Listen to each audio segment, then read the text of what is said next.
l'acte de propriété de la maison de mon grand-père a violemment frappé ma poitrine.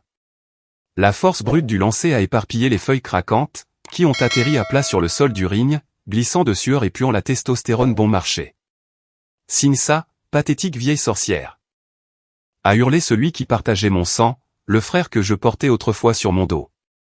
Ses muscles luisaient d'huile, son visage était déformé par l'avidité et le triomphe. Signe ça, ou je te casse la mâchoire, ici même. Qu'est-ce qui te fait croire qu'une femme inutile et finie comme toi peut garder cette maison? En bas, près des cordes, Lassie, sa femme, ricanait.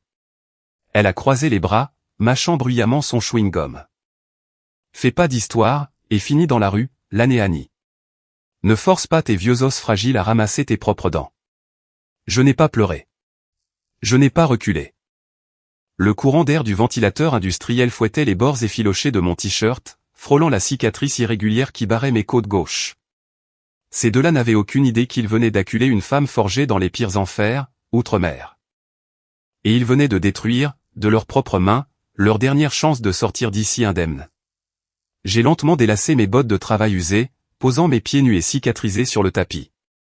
Plongeant mon regard mort dans le creux de la gorge de ce combattant de 95 kilos, j'ai eu un léger sourire en coin, calculant le temps exact qu'il me faudrait, 3 secondes.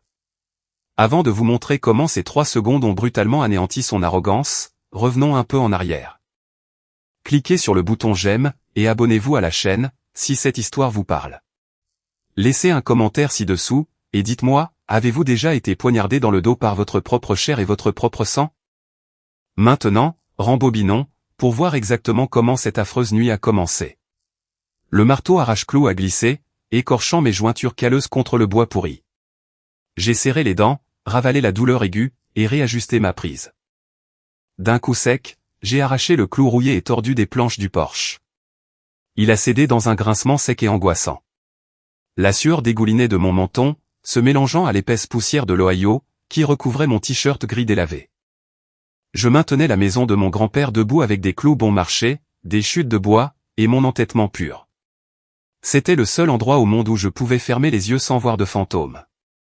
Puis, mon téléphone a vibré. Il a tremblé violemment contre les planches humides, résonnant comme une sonnette d'alarme.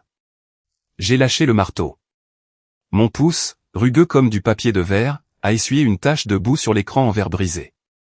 Un SMS de Lassie, la femme de mon frère. Apporte l'acte de propriété au gymnase de Jules tout de suite.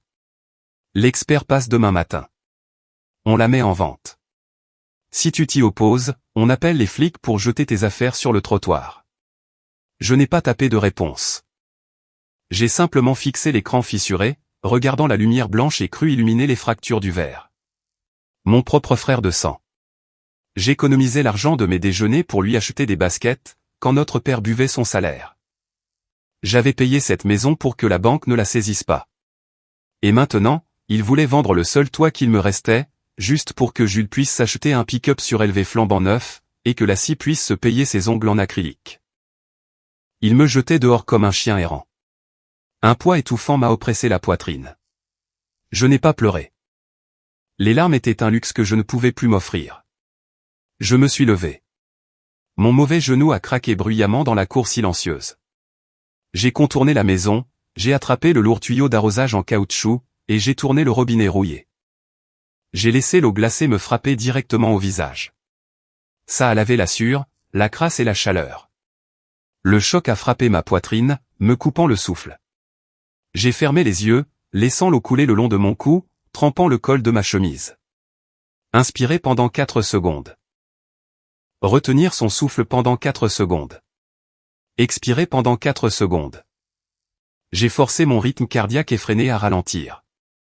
J'ai coupé l'eau d'un geste brusque. Je n'ai pas pris la peine de changer mes vêtements mouillés.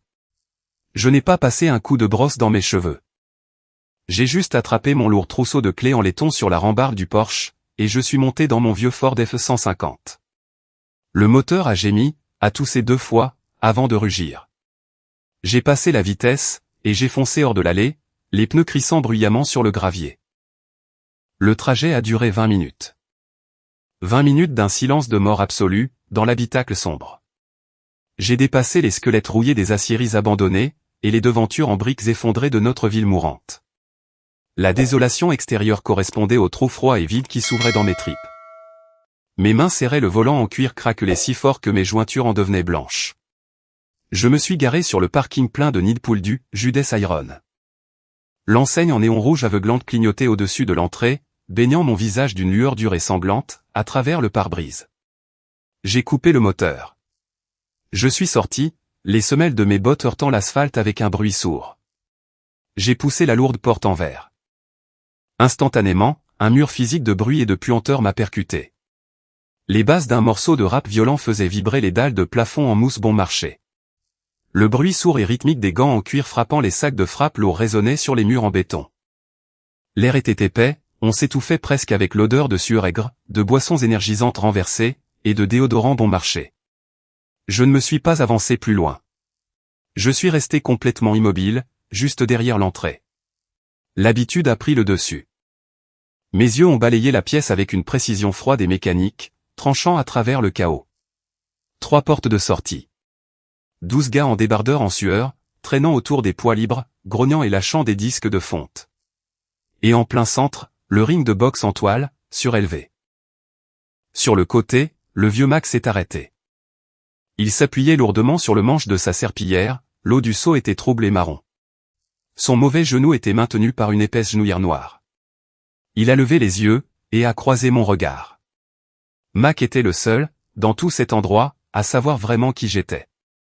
Il n'a pas souri. Ses épaules se sont affaissées, et il a fait un lent et silencieux signe de tête. Il sentait l'odeur du sang dans l'eau. Il savait que la tempête n'était pas en approche, elle était déjà là.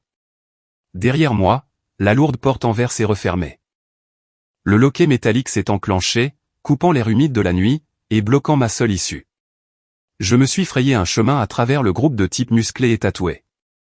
L'air à l'intérieur était lourd, collant à ma peau comme un chiffon mouillé. Ça sentait la bière rance, la sueur qui suintait des pores, et le déodorant en spray bas de gamme. Quelques gars ont sifflé, se moquant de mon jean taché de terre et de ma veste en toile trop grande, mais ils se sont écartés. Jude était au centre du ring surélevé. Il sautillait sur la pointe des pieds, donnant des coups dans le vide, ses bandages blancs éclatant sous la lumière crue des néons. En dessous de lui, appuyé contre le poteau en acier du ring, Lassie mâchait agressivement son chewing-gum, ses longs ongles en acrylique volant sur l'écran de son téléphone. Jude m'a vu.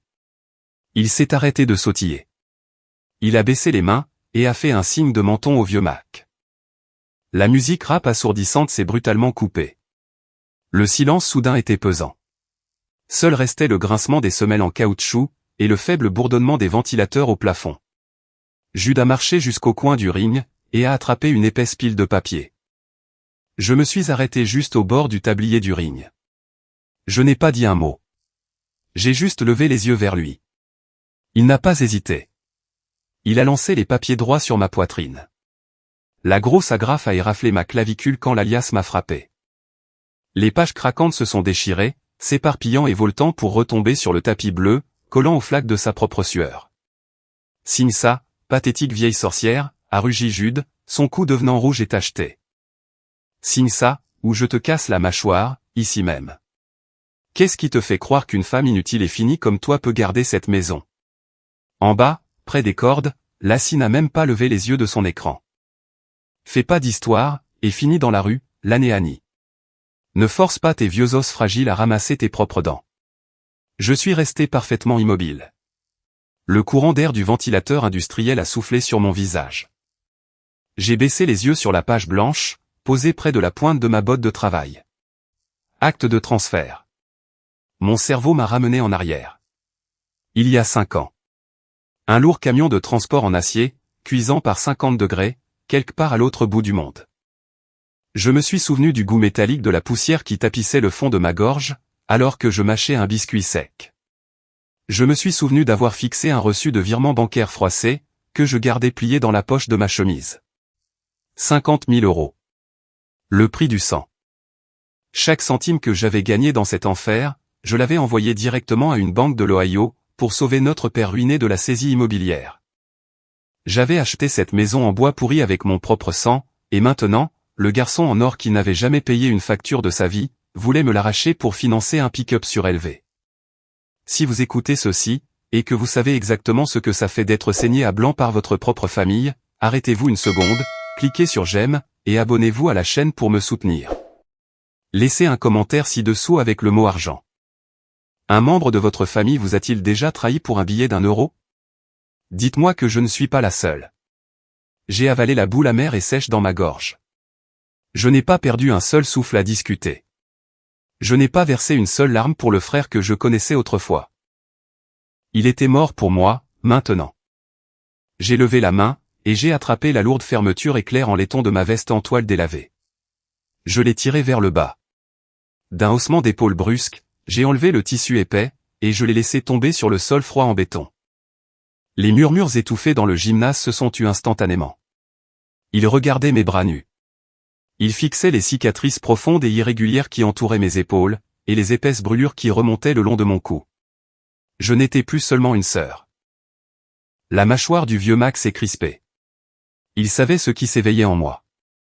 J'ai attrapé la corde supérieure, je me suis hissé sur le bord du tapis, mes yeux morts fixés sur Jude. J'ai agrippé les cordes épaisses, enveloppées de rubans adhésifs.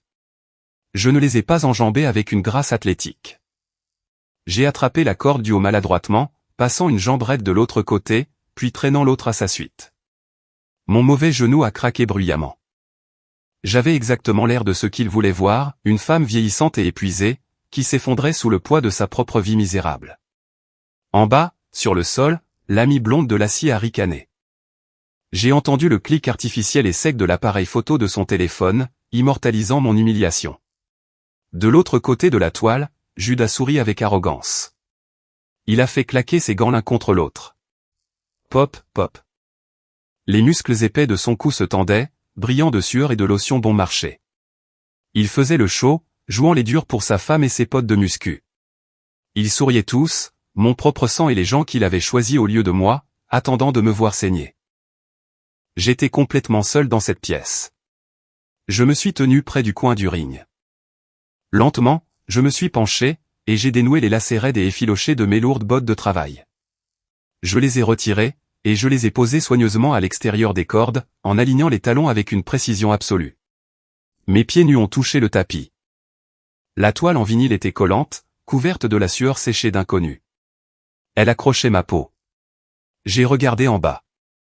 Mes pieds étaient une carte routière de survie laide. D'épaisses callosités craquelaient bordaient mes talons. Des entailles profondes et irrégulières, causées par le métal, remontaient le long de ma cheville gauche. Des cicatrices boursouflées et laides, qui me faisaient mal à chaque fois qu'il pleuvait. J'avais payé la survie de cette famille de ma propre peau. Puis, j'ai regardé Jude, de l'autre côté du ring. Il sautillait légèrement, dans des chaussures de boxe légères et chères. La peau qui dépassait de ses chaussettes était propre, sans défaut, douce. C'étaient les pieds d'un garçon qui n'avait combattu que dans des salles chauffées, sur des tapis rembourrés, avec un arbitre prêt à lui sauver la vie quand les choses devenaient trop dures. Il ne savait pas ce que c'était que de se battre, quand personne ne vient vous aider. Le vieux Mac est passé sous les cordes. Il tenait l'acte de propriété froissé, dans une de ses mains massives. Il s'est interposé entre nous, son mauvais genou traînant légèrement sur la toile. 3 minutes, a grogné Mac, d'une voix basse et rocailleuse. Chaos ou abandon. Ne fais rien de stupide, Jude. Mac n'a pas regardé Jude quand il l'a dit. Ses yeux fatigués n'arrêtaient pas de se poser sur moi, chargés d'un avertissement silencieux et désespéré. Il savait. Jude a craché un molar sur le tapis bleu, le visage déformé par un rictus hideux. Ce n'est pas ma sœur qui est sur ce ring, Mac. Dégage de là. Je n'ai pas réagi à ses cris. Le bruit de la foule, le bourdonnement des néons au plafond, le bruit du chewing-gum de la scie. Tout s'est évanoui dans un bruit de fond sourd et lointain. J'ai fermé la bouche. J'ai inspiré l'air vicié par le nez. Inspirer pendant 4 secondes. Retenir pendant 4. Expirer pendant 4. J'ai forcé mon cœur à battre exactement quand je le lui ordonnais. J'ai éteint la sœur. J'ai éteint la femme fatiguée qui réparait un toit pourri. Je n'ai pas levé les mains dans une garde de boxe traditionnelle. Je les ai laissées pendre, complètement détendues, lourdes et immobiles, le long de mon corps. J'ai rentré le menton, l'enfouissant profondément dans ma clavicule pour protéger ma gorge. Je n'ai pas regardé les yeux en colère de Jude. Je n'ai pas regardé ses lourds gants blancs. Mon regard s'est figé au centre de la ceinture de son short. Là où vont les hanches, le poids suit. C'est de la physique de base. La salle était maintenant plongée dans un silence de mort. Ils retenaient leur souffle, attendant le massacre. Je n'ai pas scié. Sonne la cloche, Mac, ai-je dit. Ma voix était complètement plate. Sans ton, sans colère, sans peur, juste une certitude froide et mécanique. Le claquement métallique et sec de la cloche a brisé l'air lourd. Avant même que le son n'ait fini de résonner contre les murs de béton, 95 kilos de rage pure et aveugle ont foncé droit sur moi. Le tintement aigu de la cloche résonnait encore sur les murs de béton, quand Jude a bougé. Il ne s'est pas donné la peine de tourner autour de moi. Il n'a pas lancé de JAB pour mesurer la distance. Il a juste baissé la tête, et a foncé comme un train de marchandises emballé. 95 kilos de rage aux stéroïdes bon marché, et d'ego de mesurer, fonçant droit sur moi. Il voulait en finir en 3 secondes. Il voulait laisser sa sœur aînée inconsciente sur la toile collante, pour pouvoir frimer devant ses potes et entendre sa femme l'acclamer. Jude a planté son pied d'appui lourdement sur le tapis, faisant pivoter son torse épais. Il a lancé une énorme droite par-dessus son épaule, mettant chaque once de son poids derrière le gant en cuir rouge. Le coup était un arc de cercle sauvage, visant directement le côté de ma mâchoire. C'était un coup pour tuer. Je n'ai pas reculé d'un pas. Je ne me suis pas esquivé sur le côté, et je n'ai pas fait de flexion du buste, comme ils vous l'apprennent dans ces gymnases climatisés. Quand vous apprenez à rester en vie dans des espaces sombres et exigus, où reculer signifie mourir, vous ne fuyez pas l'impact. Vous construisez un mur. Je n'ai pas cligné des yeux. J'ai haussé les épaules, réduisant ma cible, et j'ai enfoui mon menton profondément dans ma clavicule. À la toute dernière fraction de seconde, j'ai légèrement incliné la tête vers l'avant, présentant le sommet de mon crâne, l'os le plus épais et le plus dense du corps humain, directement sur la trajectoire de son poing. Le choc fut assourdissant. Bam, crac. Le cuir épais a percuté mon front. Un bruit sec, mouillé et écœurant, a été suivi instantanément par le craquement aigu et sec de branches mortes, brisées sous une lourde botte. Ce n'était pas ma mâchoire. La force cinétique d'un homme de 95 kilos frappant à pleine vitesse, a rencontré un dôme d'os solide et inflexible. L'énergie violente n'avait nulle part où aller, à part en arrière. Les petits métacarpes fragiles de la main droite de Jude, et les articulations délicates et complexes de son poignet, se sont comprimés, ont fléchi et se sont écrasés sous leur propre force colossale. Jude a poussé un cri aigu et haletant. Son élan s'est complètement effondré. Il a trébuché en arrière, les semelles de ses chaussures de boxe brillantes s'en mêlant sous lui. Il a reculé de 3 pas maladroits, pressant sa main droite tremblante et détruite contre son ventre. Son visage s'est vidé de toute couleur, contorsionné par une agonie choquante et absolue. Je suis resté exactement là où j'étais. Mes pieds n'avaient pas bougé d'1 millimètre. Un éclair de lumière blanche et aveuglante a explosé derrière mes yeux. L'onde de choc a secoué mon cerveau contre mon crâne, envoyant une secousse lourde et nauséeuse directement dans ma poitrine. Mes dents s'étaient violemment refermées sur l'intérieur de ma joue, lors de l'impact. Du sang chaud et frais s'est accumulé sous ma langue. Je l'ai avalé. Ça avait le goût de pièces de monnaie sale et de vieille rouille. Cette brûlure métallique qui tapissait ma gorge, c'était la fin absolue. C'était la preuve finale et indéniable que le petit frère à qui je faisais la lecture le soir, était mort. Il était parti, remplacé par un étranger cupide et prétentieux, prêt à me défoncer le visage juste pour verser la compte d'un pick-up. La douleur physique dans ma tête était un cadeau. Elle a tué la moindre affection pathétique qui me restait pour lui. Le bourdonnement dans mes oreilles était fort, un vrombissement aigu qui noyait le silence stupéfait et horrifié du gymnase. À travers ces parasites, une voix froide et rocailleuse d'une vie passée, a résonné. Un homme qui m'avait appris à survivre quand la poussière brûlante te rôtit la peau. Fais-toi toute petite. Observe les hanches. Brise les fondations. J'ai cligné des yeux fortement, forçant les points blancs à disparaître de ma vision. J'ai de nouveau baissé le menton. De l'autre côté du tapis bleu, Jude haletait. Il a regardé sa main enflée et difforme, puis a levé les yeux vers moi. Il a réalisé. Il n'avait pas frappé une femme fatiguée et brisée. Il venait de frapper un bloc de fer. Mais le choc dans ses yeux n'a duré qu'une seconde. Puis, l'humiliation a pris le dessus. Le fait d'être blessé, en sang, et humilié devant sa femme, a fait céder le dernier fil de sa santé mentale. Il a poussé un rugissement guttural et humide, abandonnant complètement sa posture de boxeur. Les yeux injectés de sang et fou, il a abaissé son centre de gravité, et s'est de nouveau jeté en avant. Le match sportif était terminé. Le combat de rue venait de commencer. L'humiliation de Jude l'a complètement aveuglé. La douleur dans sa main droite brisée n'a pas été un signal d'alarme. Ce fut de l'essence sur le feu. Il a poussé un rugissement guttural et humide. De lourdes respirations s'échappaient de ses poumons, sentant la boisson énergisante sucrée et écœurante, et l'adrénaline acide. Il a complètement oublié toutes les leçons de boxe qu'il avait jamais payées. Il s'est jeté sur moi, balançant son gros bras gauche dans un moulinet sauvage et frénétique. À l'extérieur des cordes, les mecs de la salle ont frappé le tablier de la toile de leurs mains. Arrache-lui la tête, Jude, a braillé l'un d'eux. Dans le coin du ring, le bruit rythmique et répugnant de Lassie mâchant son chewing-gum battait la mesure avec les coups chaotiques de Jude. Elle tenait son téléphone, le voyant d'enregistrement rouge clignotant. Elle voulait capturer le moment exact où son mari m'enverrait à l'hôpital, pour qu'il puisse en rire devant des bières bon marché. Je n'ai pas levé les poings. Je n'en avais pas besoin.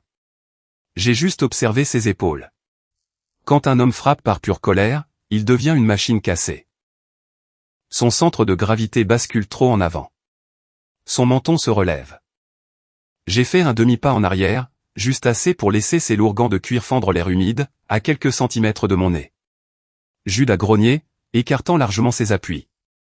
Il a baissé son épaule gauche, tordant sa taille épaisse pour charger un uppercut massif et circulaire. Il voulait m'arracher la tête des épaules. Il a frappé. Le gant est monté dans un arc de cercle brutal et lourd.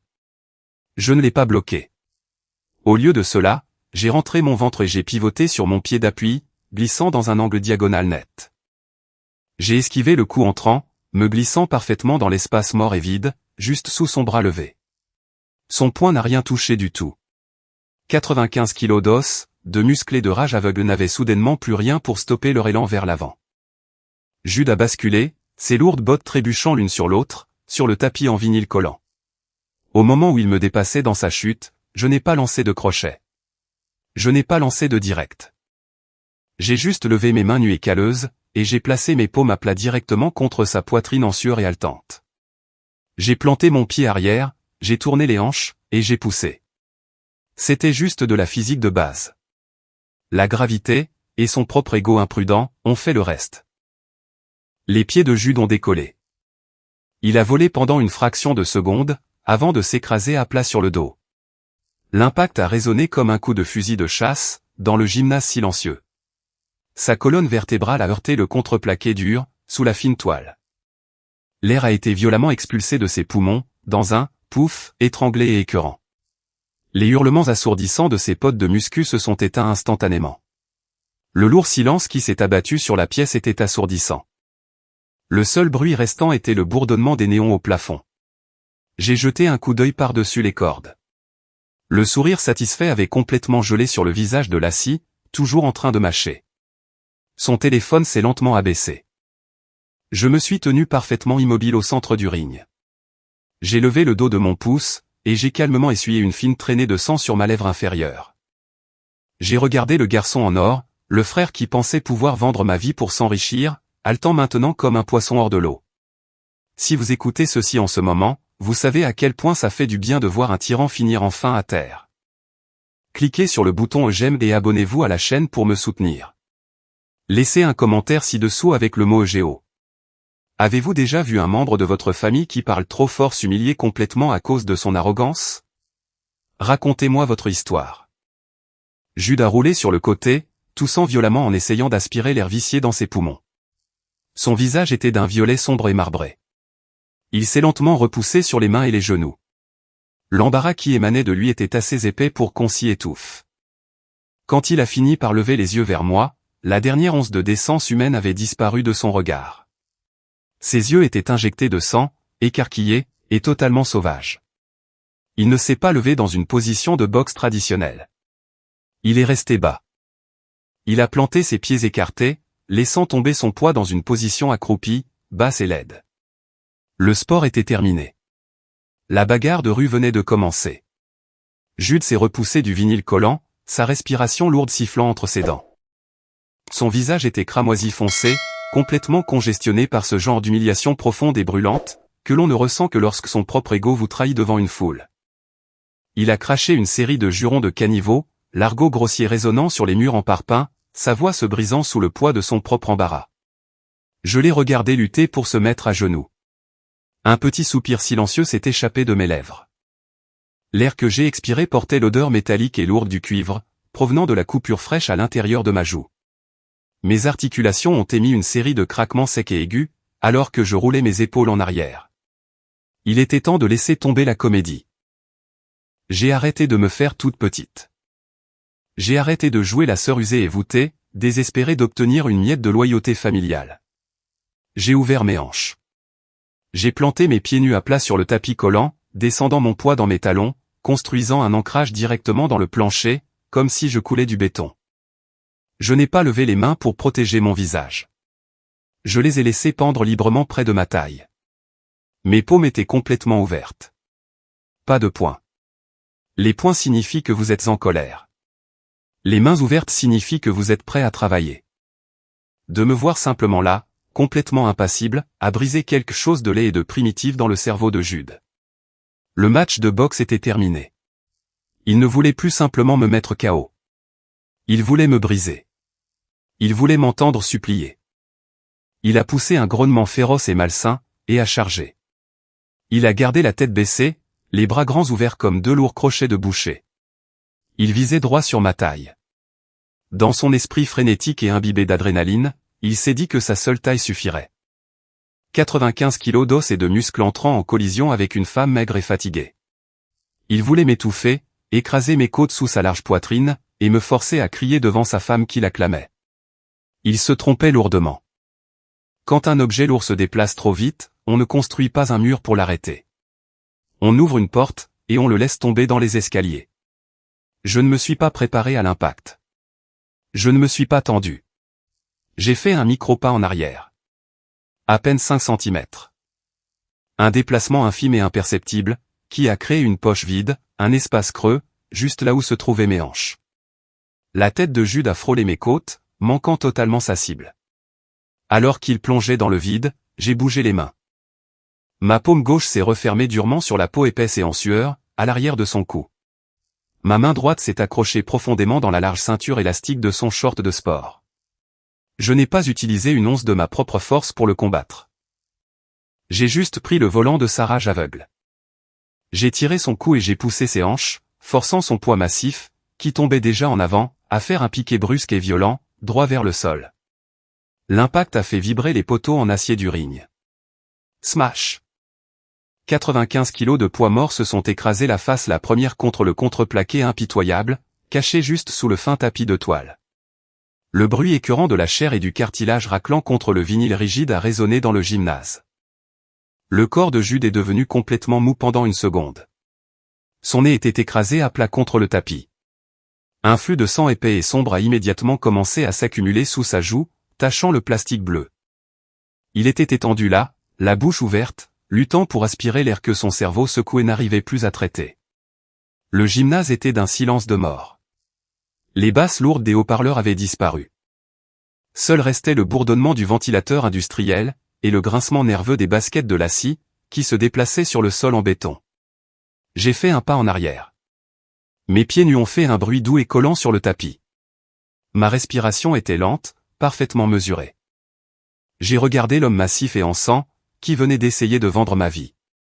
Il reste 2 minutes, Jude, ai-je dit doucement.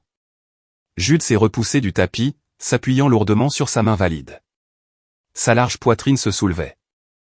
Le sang de son nez écrasé gouttait sur sa peau, se transformant en un gâchis épais et sombre. Il a essuyé sa bouche avec le dos de son poignet. Ses yeux étaient complètement vidés par la rage.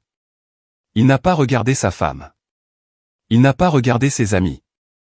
Il a juste bondi. Cette fois, il n'y a pas eu de grand coup de poing circulaire. Il m'a attrapé comme un bagarreur de bar. Ses avant-bras épais ont jailli comme de lourdes pinces en acier, s'enroulant fermement autour de ma nuque. Il a croisé les doigts, tirant ma tête vers sa taille, avec tout le poids désespéré de son corps. Son souffle chaud et haletant a soufflé contre ma joue. Il sentait le cuivre, la sueur rance, et la haine pure et non filtrée. Sans la moindre hésitation, Jude a remonté violemment son genou droit devant. Il a visé ma cage thoracique gauche exposée, avec un coup d'os brutal et pénétrant. Ce n'était pas un avertissement. C'était un coup de grâce, destiné à m'envoyer sur un lit d'hôpital, pour qu'il puisse prendre la clé de la maison dans ma poche. Tude. L'impact a été lourd, sec et creux. Le son a vibré le long de ma colonne vertébrale. Ce n'était pas une fracture nette. C'était le grincement écœurant et profond du cartilage qui saute et se déplace. Mes côtes inférieures se sont pliées vers l'intérieur. Un éclair aveuglant d'agonie chauffée à blanc m'a déchiré la poitrine. L'air s'est instantanément volatilisé de mes poumons. Ma vision s'est troublée, la lumière crue des néons nageant au-dessus de moi. En bas, sous les cordes, l'acier a poussé un cri de rire aigu et perçant, frappant dans ses mains comme si elle regardait un chien faire un tour à 2 balles.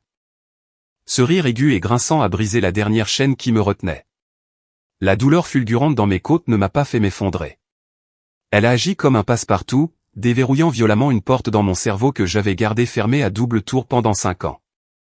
Soudainement, je n'étais plus debout dans un gymnase humide de l'Ohio. L'odeur du déodorant en spray bon marché s'est évanouie, remplacée par la puanteur suffocante du sable brûlé et du béton concassé. Les lumières aveuglantes se sont transformées en l'obscurité totale d'un sous-sol en ruine, à l'autre bout du monde, où hésiter signifiait rentrer chez soi dans une boîte en sapin. Jude a souri d'un air satisfait. J'ai senti sa prise sur mon cou se déplacer alors qu'il plantait son pied arrière, se préparant à enfoncer son genou dans mes côtes cassées une seconde fois. Il n'en a jamais eu l'occasion. Je ne me suis pas débattu. Je n'ai pas essayé de détacher ses mains massives de mon cou. J'ai juste écarquillé les yeux. J'ai enfoncé mes 2 pouces, raides et durs comme des clous de charpente en acier, directement dans le creux mou à la base de sa gorge, juste là où se rejoignent les clavicules. Je les ai enfoncés profondément dans la chair vulnérable, poussant vers l'intérieur et tirant vers le haut, avec une explosion de force soudaine et brutale. Les yeux de Jude ont roulé en arrière. Son corps s'est violemment convulsé. Sa trachée s'est bloquée instantanément. La panique la plus profonde et la plus primaire du corps humain s'est installée. Un son rauque, humide et étouffé a jailli de sa bouche, alors que ses réflexes luttaient désespérément pour une seule bouffée d'air. Ses gros doigts ont immédiatement relâché mon cou. Ses bras sont retombés mollement le long de son corps, se cramponnant à sa propre gorge. Il a trébuché en arrière, haletant et les yeux écarquillés, complètement impuissant. La grande sœur qu'il pensait pouvoir battre pour la soumettre, avait disparu. La porte de la cage était grande ouverte. Les mains de Jude sont tombées de mon cou. Sa gorge s'est contractée. Avant qu'il ne puisse aspirer une seule bouffée d'air, j'ai bougé. Je me suis avancé vers lui, attrapant une poignée de ses cheveux trempés de sueur, à l'arrière de son crâne. Exactement en même temps, j'ai lancé mon avant-bras droit directement en travers de son visage. L'os dur de mon poignet a percuté les tissus mous de sa mâchoire. La torsion brutale a violemment fait basculer sa tête sur le côté. Son équilibre s'est brisé. J'ai violemment fauché sa cheville de mon pied nu, balayant son seul appui restant. Nous nous sommes tous deux effondrés sur le tapis en vinyle collant. Il a atterri à plat sur le dos. Mes propres côtes cassées ont hurlé, une chaleur aiguë et poignante irradiant tout mon côté gauche, mais je l'ai ignoré. J'ai nourri ma prise de cette douleur.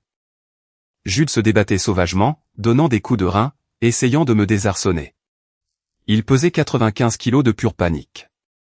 Je n'ai pas gaspillé d'énergie à lutter avec lui. J'ai glissé mes genoux très haut sous ses aisselles, et je me suis assise entièrement sur sa poitrine. J'ai détendu chaque muscle du haut de mon corps, concentrant tout mon poids en un seul bloc de pierre solide et immobile, qui lui écrasait les côtes. Ses poumons se sont aplatis. Sa bouche est restée ouverte, dans un halètement silencieux et désespéré. J'ai fixé son visage violacé. C'étaient les mêmes mains qui avaient l'habitude de laver ses vêtements sales. Les mêmes mains qui lui préparaient à dîner quand notre père était affalé sur le canapé, ivre-mort. Les mêmes mains qui avaient plié les billets que je lui avais envoyés pour qu'il s'achète sa première voiture. Maintenant, elles allaient l'endormir. Jude a paniqué. Il a fait l'erreur la plus stupide qu'un gars puisse faire dans une bagarre de rue. Il a tendu les bras et a poussé de toutes ses forces sur ma poitrine, essayant de me soulever comme s'il faisait du développé couché. Je l'ai laissé faire. J'ai glissé mes 2 bras à l'intérieur de sa large prise, aplatissant complètement mon corps contre le sien. J'ai baissé ma lourde tête, écrasant la pointe osseuse et dure de mon menton directement dans l'orbite molle de son œil droit. La friction intense et atroce l'a forcé à fermer les yeux dans un gémissement humide. Pendant qu'il était aveuglé par la douleur, j'ai glissé mon avant-bras gauche profondément sous l'arrière de son cou, sentant la sueur froide et humide sur le tapis. J'ai passé mon bras droit directement en travers de sa trachée écrasée, attrapant une grosse poignée de son lourd t-shirt de sport. J'ai verrouillé ma prise fermement, bloquant durement les artères principales de son cou. L'afflux de sang vers son cerveau s'est arrêté net. Jude a commencé à se débattre comme un requin pris dans un lourd filet.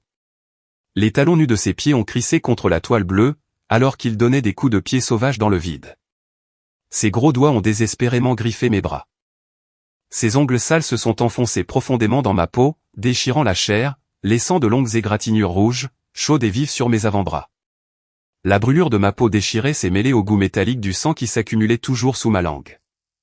Je n'ai pas cligné des yeux. Mon rythme cardiaque ne s'est pas accéléré.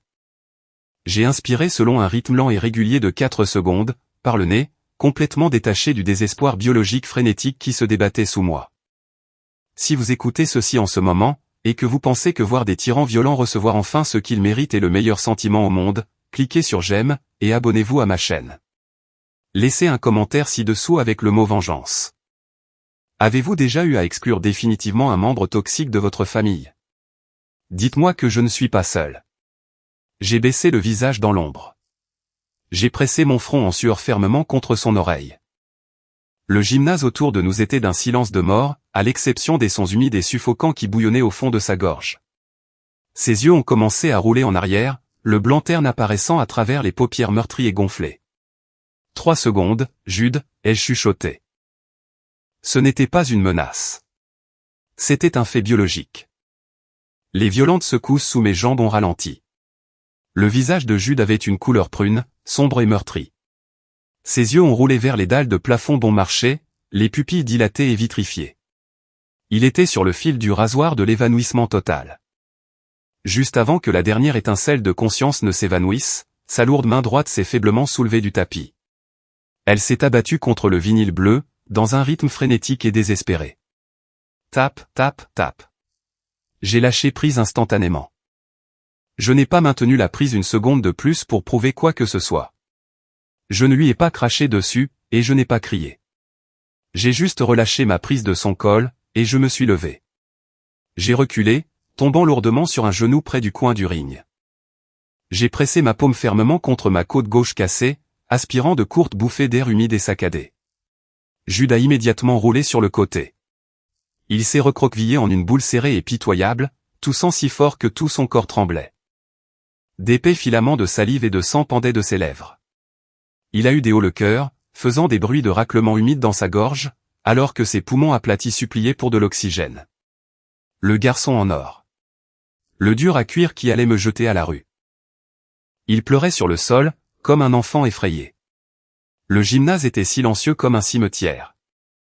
Le bruit sourd et lourd des basses des haut-parleurs avait disparu depuis longtemps.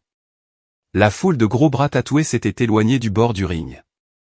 Il se pressait contre les murs en parpaing, fixant le sol, absolument terrifié, ne serait-ce qu'à l'idée de respirer trop fort. En bas, près des cordes, toutes les couleurs avaient disparu du visage de la scie. Elle ressemblait à un fantôme. Ses mains tremblaient si violemment que son téléphone lui a échappé. Il a heurté le sol en béton froid avec un claquement sec, mais elle n'a même pas baissé les yeux pour le ramasser. Elle n'a fait que fixer son mari, qui s'agrippait à sa propre gorge. Le vieux Max est avancé. Son mauvais genou traînait légèrement sur le sol. Il n'a pas regardé Jude. Il n'y avait pas de pitié dans les yeux du vieil homme, seulement une profonde et solennelle compréhension. Max est baissé, et a ramassé les pages éparpillées de l'acte de propriété. Sans dire un seul mot, il a saisi l'épaisse pile de papier dans ses mains massives, et les a déchirées droit au milieu. Puis, il les a déchirées à nouveau.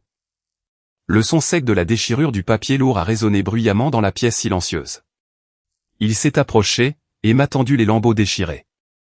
J'ai tendu une main tremblante, écorchée et en sang, et je les ai pris. J'ai fourré les morceaux au fond de la poche latérale de mon pantalon cargo. Merci, Mac, ai-je dit d'une voix rauque. Je me suis levé, ignorant la douleur aveuglante qui irradiait dans ma cage thoracique. J'ai boité jusqu'au bord du ring, j'ai attrapé mes lourdes bottes de travail en cuir, et j'y ai enfoncé mes pieds nus. Je n'ai même pas pris la peine de nouer les lacets effilochés. Je me suis retourné, et j'ai marché vers le petit escalier métallique. Jude était toujours à genoux, serrant sa gorge meurtrie, le visage couvert de larmes et de sang. Il m'a regardé, les yeux écarquillés et complètement brisés. Il s'attendait à ce que je lui hurle dessus. Il s'attendait à ce que je triomphe, à ce que je lui dise à quel point il était pathétique. Je ne lui ai pas donné la satisfaction de ma colère. Il n'en valait pas la peine. Je me suis arrêté juste à côté de lui.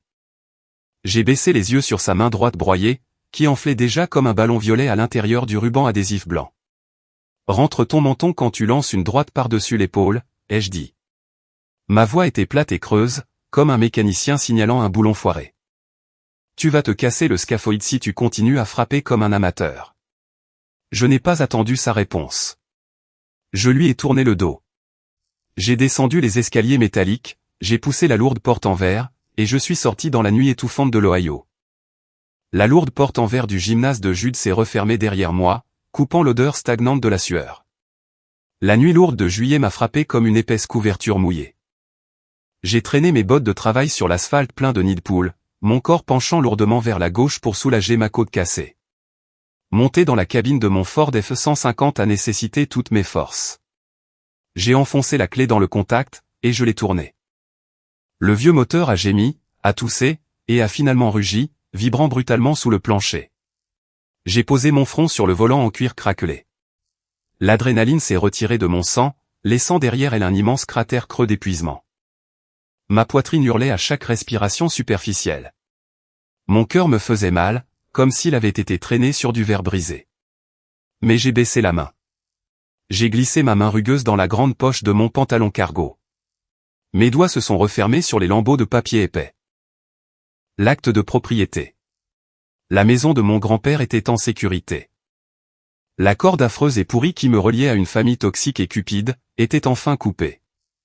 Ils étaient partis. J'étais totalement seul. Et pour la première fois depuis des années, je pouvais enfin respirer. Le lendemain matin, le ciel de l'Ohio avait pris la couleur du fer meurtri. Un lourd orage d'été arrivait, dense et rapide. Je me tenais immobile au comptoir de la quincaillerie Henderson. Le petit magasin sentait l'huile de machine, la sueur de bois et le vieux café. J'ai acheté une grosse boîte de clous galvanisés, et 2 ballots de pain traités sous pression. Chaque petit mouvement bloquait les muscles de ma poitrine dans une agonie aveuglante. Le vieux monsieur Henderson a levé les yeux de sa caisse enregistreuse. Il s'est figé, fixant directement le bleu-violet foncé qui fleurissait sur ma pommette gauche. Encore fait une mauvaise chute de l'échelle du Porsche, l'année, a-t-il demandé. Sa voix était douce, lourde de ce genre de pitié que les travailleurs se témoignent, quand ils savent qu'il ne faut pas poser de questions indiscrètes. J'ai forcé un sourire crispé, en glissant 2 billets de 20 € sur le comptoir en verre rayé. Ouais, monsieur Henderson. Il faisait nuit. Tu dois faire attention, ma fille. Tu ne peux pas continuer à porter toute la charge toute seule, a marmonné le vieil homme, secouant la tête en me rendant ma monnaie. Je lui ai juste adressé un signe de tête silencieux. Je ne lui ai pas dit que porter la charge seule était la seule façon que je connaisse pour survivre. J'ai ramassé la lourde boîte de quincaillerie, j'ai serré les dents contre la douleur aiguë dans mes côtes, et je l'ai portée jusqu'à ma camionnette. 1 heure plus tard, j'étais de retour sous le toit affaissé du porche d'entrée de mon grand-père. Le vent s'est levé, fouettant les hautes herbes dans la cour, apportant l'odeur forte et humide de la pluie. Je n'avais pas l'argent pour engager une équipe. Je n'avais plus de famille à qui demander une faveur. Il n'y avait que moi. J'ai attrapé mon lourd marteau arrache-clous. Je me suis forcé à gravir les échelons en bois de l'escabeau. J'ai aligné un clou neuf et épais contre la nouvelle poutre de soutènement. J'ai tiré mon bras en arrière, et j'ai balancé la lourde tête en acier. Smack. Le bois a gémi, mordant dans le métal. J'ai frappé, encore et encore. La sueur coulait sur mon front, brûlant le coin de mes yeux. Le travail physique était brutal, mais il manquerait. Je ne me sentais pas comme une héroïne triomphante. J'étais juste une femme fatiguée et solitaire, essayant d'empêcher le toit de s'effondrer sur son dernier havre de paix. J'ai abattu le marteau une dernière fois, enfonçant le clou parfaitement au ras du bois patiné. J'ai baissé mon bras endolori, et j'ai laissé échapper un long et lent soupir. Un faible grondement de tonnerre a fait trembler le sol à des kilomètres de là. La tempête arrivait, mais le porche semblait solide sous mes bottes. La maison allait tenir. Le vrai combat ne s'arrête pas sur un tapis en toile, et il ne s'arrête pas quand la foule finit par se taire. Il se termine quand vous vous réveillez le lendemain matin, que vous prenez vos outils, et que vous construisez votre propre paix, dans un monde qui essaie constamment de la détruire. Merci beaucoup d'avoir écouté mon histoire. Je suis reconnaissante envers chacun d'entre vous qui a pris le temps de m'écouter. Jusqu'à la prochaine fois, prenez soin de vous, et au revoir.